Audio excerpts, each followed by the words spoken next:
സംസ്ഥാന സർക്കാരിന്റെ കീഴിലല്ലാത്ത, സംസ്ഥാന സർക്കാരിന്റെ പരിധിയിലല്ലാത്ത ഒരു ഏജൻസിയെ എന്തിനാണ് CPM സർക്കാരും അന്ന് ഭയപ്പെട്ടത്?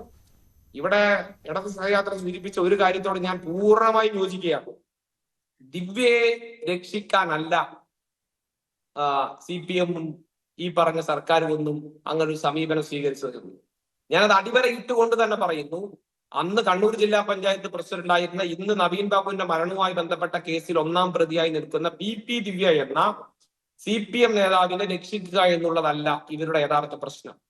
നവീൻ ബാബുവിന്റെ മരണവുമായി ബന്ധപ്പെട്ട ദുരൂഹതകളോടൊപ്പം ആ മരണം അന്വേഷിച്ചാൽ, ആ മരണത്തിന്റെ പിന്നാലെയുള്ള ഇടപാടുകളിലേക്ക് പോയാൽ, അതിന്റെ പശ്ചാത്തല സാഹചര്യങ്ങളിലേക്ക് അന്വേഷണം എത്തിയാൽ അത് പല ഉന്നതരായ CPM നേതാക്കളുടെയും അവരുടെ കുടുംബാംഗങ്ങളിലേക്കും എത്തുമെന്ന തിരിച്ചറിവ് തന്നെയാണ് ഈ അന്വേഷണം തടയിടാൻ CPM നേതാക്കളും സർക്കാരും ആദ്യങ്ങളും ശ്രമിക്കുന്നതിന്റെ പ്രധാന കാരണം.